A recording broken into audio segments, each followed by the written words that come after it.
They mocked my greenhouse, called it an eyesore, a violation of the community's aesthetic. The HOA fined me, humiliated me in newsletters, and demanded I tear it down. But when disaster struck, when the sky roared and the winds shattered everything in their path, that same eyesore became the only thing standing. The place they hated became the shelter they needed. This isn't just a story of revenge. It's a story of survival, irony, and a neighborhood that had to eat its own words. The greenhouse that was never welcome. I moved into Maple Creek Estates 2 years ago. Nestled in a quiet cul-de-sac, the place promised peace, order, and community. But what they didn't tell me was that the HOA, the Homeowners Association, was more like a monarchy, obsessed with conformity and control. I'm Olivia Grant, a 38-year-old environmental engineer who left the city for something slower. After losing my father to cancer, I inherited his passion, sustainable living. I wanted a backyard greenhouse like he had, a tribute to him, a safe haven of life and growth in a world becoming increasingly unpredictable. It wasn't a giant structure, just a 12 by 20-foot greenhouse made of recycled glass panels and a solar roof. To me, it was beautiful. To the HOA, it was a visual hazard, a community downgrade. Within 2 weeks of construction, I received my first violation letter. It read, "Dear Ms. Grant, your backyard structure violates Section 4A of the Aesthetic Code. All exterior structures must be approved by the board and adhere to visual harmony. Kindly remove or alter it within 14 days or face a daily fine of $50. I laughed at first. Surely once they understood its purpose, they'd change their minds. I wrote back, including diagrams, sustainability stats, and a heartfelt note about my father. I even invited them for a tour. They declined. Instead, I received another notice. Second violation. Daily fines activated. I tried to reason with them in person. I stood at the monthly board meeting, hands trembling, voice steady. This isn't just glass and plants. This is oxygen, food, and clean air. It's a space designed to teach my niece about ecosystems, a tribute to a man who spent his life building for others. The HOA president, Mr. Clark, a retired banker with a perfectly trimmed hedge and a soul made of spreadsheets, leaned back and said, "Miss Grant, this community has a standard. We can't let exceptions ruin the image of Maple Creek. If everyone built what they wanted, this wouldn't be a neighborhood. It would be chaos." I walked out, not defeated, but ignited. They started fining me, $50 a day. They wrote in the community newsletter that I was non-compliant. Neighbors stopped waving. One woman even snapped a photo of my greenhouse and muttered, "Ugly thing, brings down property values." But I didn't take it down. Instead, I made it stronger, reinforced the glass, added insulation, installed a backup battery for the solar roof. If they were going to hate it, I might as well make it worth their while. Then came the storm. The news warned us of a freak weather front. Category 3 winds possible, they said. Be prepared. But most people weren't. Maple Creek had never seen anything stronger than a heavy rain. I watched the sky darken like spilled ink. Trees swayed, power lines danced dangerously, and then the sky split open. I heard a crack like the earth itself was breaking. My greenhouse lights flickered, then stayed steady, powered by its solar batteries. I looked outside and saw shingles flying off rooftops, fences torn like paper. The neighborhood plunged into darkness and screams filled the air. Then came the knock. A trembling hand on my back door. My neighbor, Mrs. Callahan, one of the women who'd signed the petition against my greenhouse, stood there soaked, clutching her grandson. "Olivia, please, the wind shattered our windows. The baby's cold. We saw your lights. Can we come in?" I nodded. "Yes. Get inside. Hurry." Within 20 minutes, there were 15 people in my greenhouse. The temperature was warm, the solar heater working perfectly. The plants buffered the wind. We lit LED lamps, passed around my emergency food stash, and waited out the worst of it together. And when morning came, the greenhouse still stood. Many homes didn't.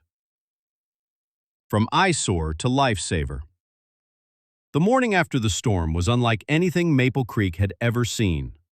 Debris littered the streets, splintered fences, fallen tree branches, shattered glass, and silence. A heavy, humbling silence. But in the middle of that wreckage stood my greenhouse, still warm, still bright, still alive. The 15 neighbors who had spent the night huddled inside with me were quiet, in awe. Some cried. Mrs. Callahan clutched my hand and whispered, "You saved us." I didn't reply right away, not because I didn't have words, but because for the first time, those words weren't necessary.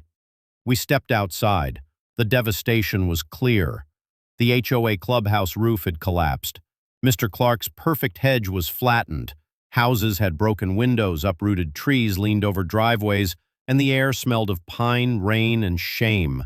Power was still out. Water pressure was gone. And yet, in my greenhouse, the hydroponic tank still bubbled. The emergency solar system still worked. We boiled water for tea. I handed out protein bars and fresh tomatoes. My niece, just 9, started organizing the kids in one corner to draw with crayons I'd kept in a storm box. By midday, more people arrived. Their homes were damaged, cold, or unsafe. The community center was unusable. FEMA wasn't coming for at least another day. People needed shelter. So I opened the doors. Not just my greenhouse, my house too. The garage became a supply depot. My pantry emptied quickly. I set up a generator in the basement that powered 2 rooms. I'd stocked it after watching one too many documentaries about natural disasters. People who hadn't spoken to me in months, people who signed petitions, who gave me dirty looks, who reported me to the HOA, were now sleeping on my floor and eating my food. And not one of them had anything to say about how my greenhouse looked anymore. When the HOA showed up again. On the second day after the storm, Mr. Clark and 2 board members finally showed their faces. They weren't there to help, no supplies in hand, just clipboards and stiff expressions. "Ms. Grant," Clark began, voice cold as ever, "we're assessing damage. We'll file with insurance and city disaster services, but we'd like to remind you that your structure remains in violation." "Stop," I said. For the first time, I cut him off. His mouth opened like he was about to scold a child, but I didn't let him speak. "There are 32 people in my home right now, 17 more in the greenhouse.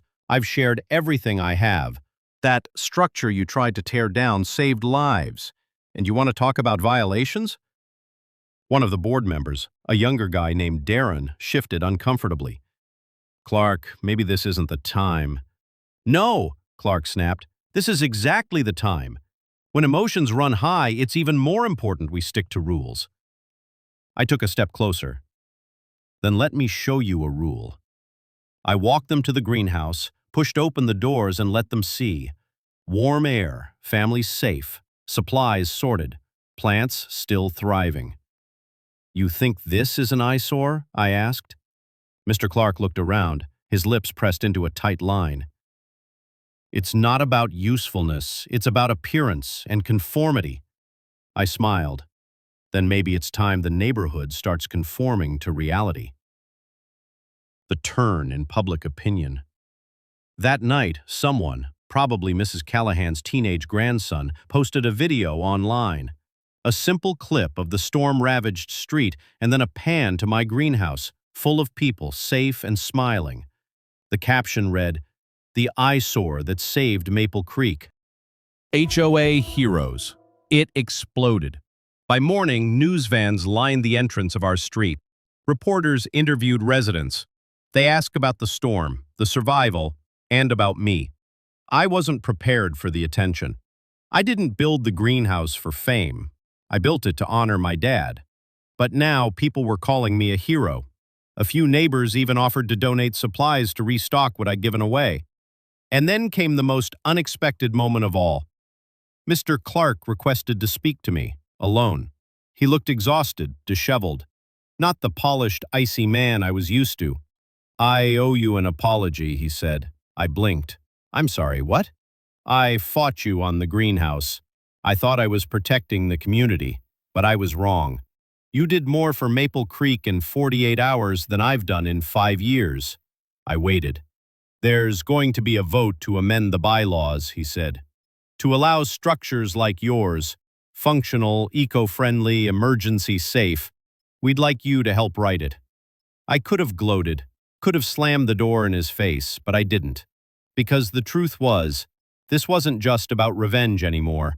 It was about changing the rules. The day after Mr. Clark apologized, my world changed. I woke up to the sound of voices, not panicked, but excited. My niece, who had been sleeping in a makeshift bed near the kitchen, tugged my sleeve. "Aunt Lila, come see. You're on the news again." I didn't think much of it until I opened the door and saw a national news anchor standing in front of my greenhouse, microphone in hand, speaking into the camera with my house in the background.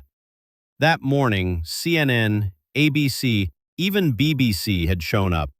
Apparently, the video of the greenhouse that saved a neighborhood had gone viral overnight, picked up by major outlets, and turned into a trending story. Hashtags like "Greenhouse Hero" and "HOA Reform Now" were all over Twitter and Instagram. Journalists wanted interviews. Environmental groups sent me emails asking if they could spotlight the design. Architects reached out, praising the system I had installed. Even a California congresswoman tweeted, calling me an example of community resilience, sustainability, and the power of ordinary citizens to do extraordinary things. It was surreal. Me, Lila Grant, a 38-year-old woman who just wanted to grow her own vegetables and honor her dad's legacy, was now national news.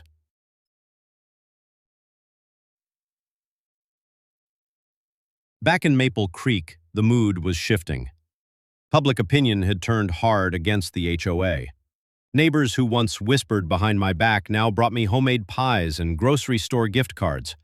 A few older couples even offered to help me rebuild some of the damaged garden beds. Kids from down the street asked to volunteer in the greenhouse. But not everyone was thrilled.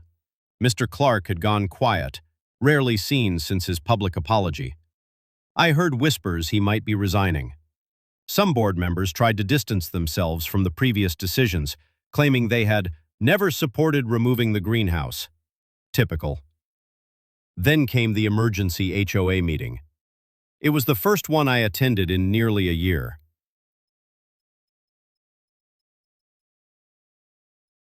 The clubhouse had been repaired just enough to host the meeting. Folding chairs replaced the usual cushioned ones, and the power was running off a temporary generator. The place was packed, standing room only. Residents who'd never cared to vote before were now eager to speak up. People who had once stayed silent were raising their hands, demanding answers, and I was on the agenda. Mr. Clark looked visibly uneasy as I stood at the front, notes in hand. "I'm not here to lecture you," I began, voice steady. "And I'm not here for revenge. I'm here because this neighborhood deserves better. We deserve to live in a place where forward thinking, safety, and sustainability aren't treated like threats." I paused. "The bylaws you've enforced so rigidly almost cost people their lives. You called my greenhouse an eyesore, but it was the only thing standing when the storm hit. You can call it what you want, but in the end, it was the only roof that didn't leak." Applause erupted. Even some former skeptics stood up. I introduced a proposed amendment to the HOA charter, the Greenhouse Clause. It allowed residents to build structures that promoted sustainability, emergency preparedness, or food independence, as long as they met safety standards. There was debate. Some traditionalists still resisted, but the vote passed, unanimously. Over the next few weeks, life in Maple Creek transformed. 5 more neighbors asked for help designing their own small greenhouses.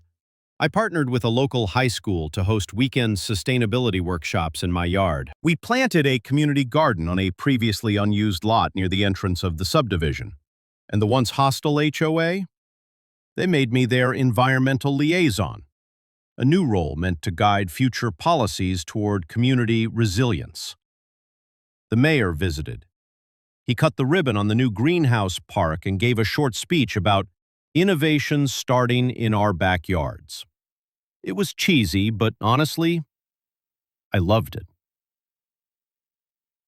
One of the most powerful moments came when Mr. Clark stepped down officially at the end of that month. He came to my door the next morning with something in his hands, a small box. Inside it was a wooden plaque. Engraved on it were the words, "What was once an eyesore became the heartbeat of the neighborhood." He simply nodded and walked away. 3 months had passed since the storm hit. The trees were green again, birds had returned, and the sound of hammers and drills echoed through Maple Creek, not from destruction this time, but from rebuilding. My once criticized greenhouse had become the blueprint for a neighborhood-wide project. 6 new greenhouses had popped up across the subdivision, each with their own flavor. One neighbor focused on herbs, another on native plants, and one even created a butterfly habitat. The HOA newsletter, once reserved for fines and passive-aggressive reminders, now featured a green tip of the month, often penned by me. I had gone from public enemy number 1 to someone the board proudly called their community sustainability advisor.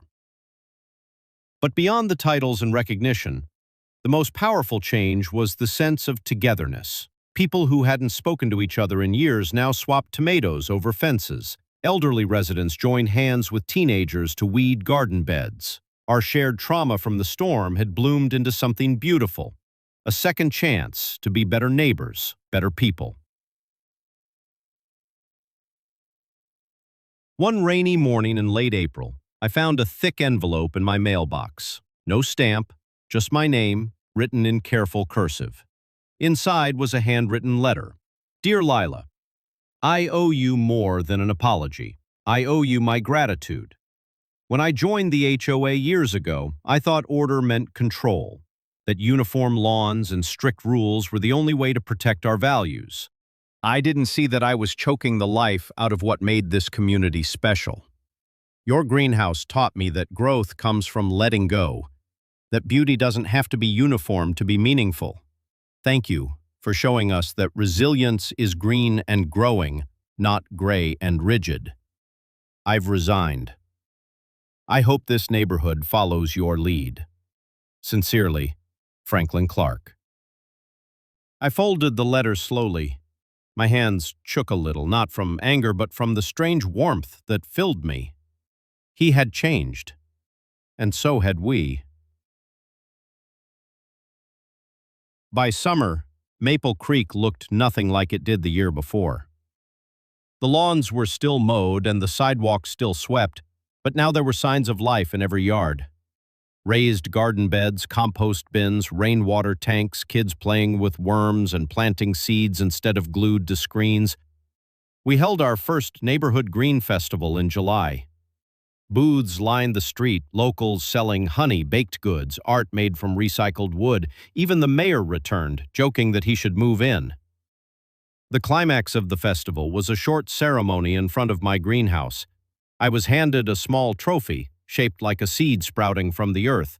Its plaque read, "To the woman who turned an eyesore into the soul of our street."